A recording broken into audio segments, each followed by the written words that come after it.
So I will say, so you touched on the fact that the difference between our businesses. So I'm a solo consultant focused on the medical device industry.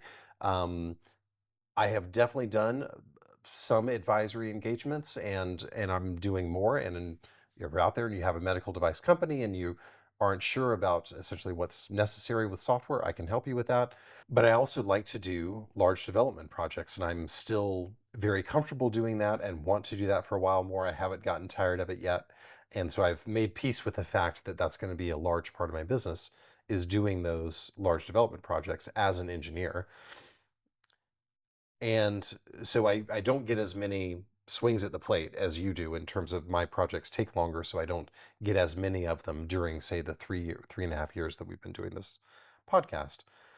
But I will say, um, I've brought a lot of practices to the companies that I work at, but it still ends up this fixed content, fixed deadline Hmm. trifecta, and essentially kind of fixed budget. And people ask, would it help if we throw more people on? And my experience with that, which is kind of informed by that mythical man month, but definitely backed up by my own experience, is when they're asking that question, the answer is usually no, it's too late. Yeah. More people would just slow it down. Yeah. 6 months ago, it would have been a good idea. Now it's a Right. terrible idea. And even 6 months ago, it's back to the engineering things is hard, building companies is hard, building product development teams is hard. It's hard to find good people and enough resources that, if you've spent your career kind of building that network, that's an investment that maybe you can tap into. When you're at that point, you're like, I have to build this product, I have to build it fast, it's got to be right the first time. And if I've spent the last 20 years collecting and impressing the best of the best, and I can call those people and get them together in short notice, then you've built that superpower, and good on you. But that's really rare. Um, so yeah, it still ends up in that fixed content, fixed timeline, fixed budget, and everyone just tears their hair out. And I guess it comes down to whether you're in a true funding crunch or not, as to whether you kind of don't make it and slip and things are okay, or don't make it and slip and you die, or everyone just Mm. works that much harder and makes it but just barely and then collapses at the finish line.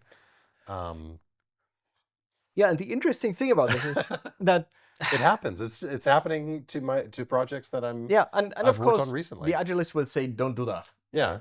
And the funny thing is, traditional project management will also say, don't do that. Right. Like, this is what they call the iron triangle, right? Yeah.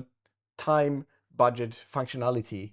One of those sides of this triangle, or one of the corners of this triangle, needs to be flexible, or your project is doomed, Hmm. or at least very hard to get to a satisfactory end. Right. And Agile doesn't really say anything else. It's just it is just one approach to deal with the reality of this iron triangle. And Agile essentially specifically says, you know what, we're going to open up the functionality side. Right. This Right. is what Agile says. And in practice, you're right, many organizations just close down all three corners of the iron triangle, and then they find themselves in a tough spot. Hmm. You're right. That's one of the other interesting things. A lot of the situations that are maybe could be painted as faults of Agile, and where you should say where people might say, "Nah, this is proof that Agile doesn't work for us." Like, look, it didn't work. And the point is, even traditional top-down waterfall project management would also have said, "Don't do it this way." Right. And yet they do it.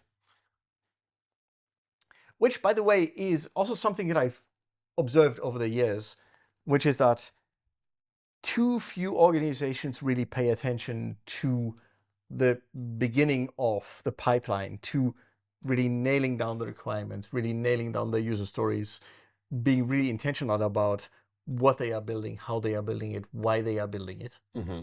And then everything just kind of goes downhill from there. If you're building something for some reason, then you're going to end up with, some kind of product, I guess. Hmm. Um, that is something that is systematically underestimated and undervalued and puts a lot of projects in grave risk, Hmm. in my observation. Right. So we always try to be actionable, don't we? Yes, we do. And we're not. I get really annoyed. Yes. So to save you the annoyance, what actionable advice Oh boy. can we give here?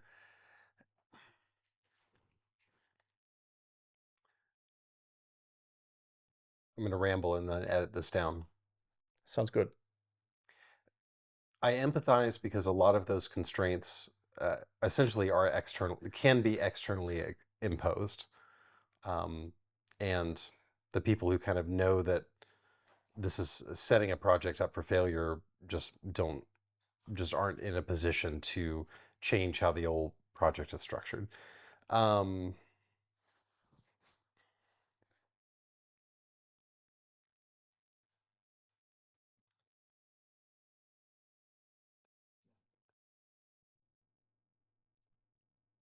Actionable advice. So the reason that okay, the cases I've seen recently where the scope and the timeline was fixed.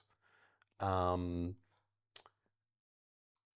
those can basically that scope had already been cut. Essentially, the companies involved had already done a good job of saying this is not necessary, not necessary. It's nice to have, but it's not necessary.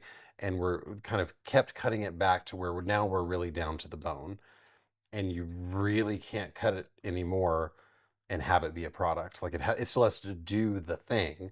This is core functionality. So I was proud of those clients Hmm. for going through that exercise and making some tough choices, things that they really wanted to have in there, but you just said we just have to cut it, or at least it has to be at the bottom of the list. If we're getting to the end and by some miracle things are going well, we'll include it, but we all know that's not going to happen. Um, and the timeline, maybe that's the area where um, I would counsel companies to give that just a harder look. Like I've seen many projects over the years kind of blow past that original deadline that was touted as being absolutely ironclad, and it just wasn't. Yeah. I Well, don't I mentioned these, I was like, mm, this has happened to me recently. They fixed the iron triangle and like they have to hit this deadline, and you're like, what happens if they don't? I'm like, I don't really know. Those deadlines have been imposed by people who I don't have direct contact with, so I can't ask that question. But yeah, sometimes the answer is it's not really that important. It's just that's what we said we were going to do, and mhm. therefore we're going to do it. Um, Which of course is fair enough. But again, what happens if for whatever reason you don't make it? right, right. And it could be like running companies, time does actually cost money Hmm. in the sense of paying people salaries and such. So if a project drags on, you may literally run out of funding, and that's a Yep. good reason. It's a good reason. Yes, but it Um, still doesn't change the fact like you know, Actionable advice: if you find that in the situation, you find yourself in that situation where the triangle has been fixed. So if you find yourself in that situation where the iron triangle has actually been fixed, the only thing you can do is prioritize internally and essentially you which can, means opening it back up. which means opening it back up. It's just maybe like it's not that you don't tell the uppers. It's just that's the physical reality, Mhm. is that you start with the most important things, and then when that deadline hits, then it's a clearer choice of, hey, look, this is what we've done already. So if you're actually in a situation where that iron triangle has been fixed, you reprioritize internally, and because that's reality. So you have to do the most important things first. I think what's important in that, or what's already helpful in that case, is to actually be aware that this is happening. Like Hmm. recognize, okay, all three. corners of the iron triangle are fixed, something's going to have to give. If you spot that, then you can flag this as a risk. You can find ways of dealing with it, opening one of the sides back up. That's basically it, and then you're back in the game. Mm-hmm. Just making yourself aware that this is something that happened, and find ways of dealing with it constructively. Because the alternative is to bury your head in the sand and Yeah, the worst possible thing is to essentially report to management that everything is fine and keep on going. And it's painful to have those conversations and admit that everything is not fine. everything is not fine, but it's just better than the alternative. So if you're in that situation, I really empathize with you and wish you good luck. And if you'd like to talk it over with someone, you can certainly get in touch with one of us. We're happy to at least be a sounding board at the very least, and see if we can help you find a way through it. Yeah.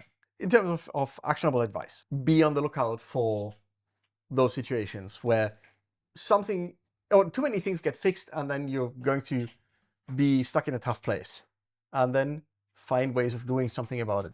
The other thing is to actually be deliberate about your product and how it is being created. Like if somebody imposes a deadline, then it would be the polite thing to explain why this deadline exists and what the point about it is. Mm-hmm. And even if you're not in a position to set deadlines or anything like this, the sort of tiniest thing you can do is to ask questions, Right. like poke a hole in this and say, well, why is this a deadline that exists? What's going to happen if we miss it? Mm-hmm. I think it was Terry Pratchett who said, I love deadlines. They make such a funny sound when they fly past you.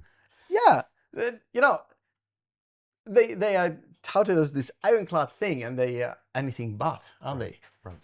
So really use this as a conversation starter, right? I think is what's important, and say, well, why is this a deadline? What is the point of it? What happens if we miss it? And then you're back in a position to say, well, if this is a risk that we are running, then maybe we have other alternatives. Mm-hmm. Build versus buy, whatever. Yeah. Yeah. So I think that is important. And the other thing that is important and hopefully actionable is to not be overwhelmed by this change. Because it's easy, I think, to say that, oh, this is all very like scary and dangerous and complex, and management is not going to let me get away with it, and that sort of thing. But you can make, small changes, local changes, start iterating towards better practices, Right. whatever that means, whatever you can pull off. Whether it means setting up at least a flimsy CI pipeline Mm-hmm. and having a handful of tests in there, and then you're better off than having no tests. Or whether it means that making a point of talking more with your stakeholders, with your product owners, whatever, and just opening up those lines of communication. Find ways of iterating your way towards success, and then eventually you will be there. There's this wisdom that you kind of overestimate how much you can do in a day and underestimate how much you can do in a year. Mm-hmm. And I hope that this podcast helps all of you find those next steps that you can take and feel ready to take, and make your own practice better, your life better, your products better. The worst thing that can happen is that nothing changes. What do you think? Here, here. I think it's a good place to wrap it up. I think so. Alrighty. So we are going to go have some dinner and drink some Yes. beer. Oh yeah, and definitely. make merry. Because this is our first time hanging out together. But we're really happy to finally be able to kind of share some experiences with you together in the same place. Yes. And we look forward to many more episodes and many more guests, and having guests that we've had in the past, have them back on for further discussion. And again, please, we want to hear from you. Please ping us with your questions and your comments and criticisms and what have you, anything. And Yeah, it's been an honor being with you so far, and we look forward to continuing it. Yes, indeed. All righty. Well, this has been the Agile Embedded Podcast. I'm Jeff Gable, And I'm Luca and Johnny. and we will see you next time. Bye. See you guys. Woo! Woohoo. Oh, there's going to be a lot of editing on that one. Yep.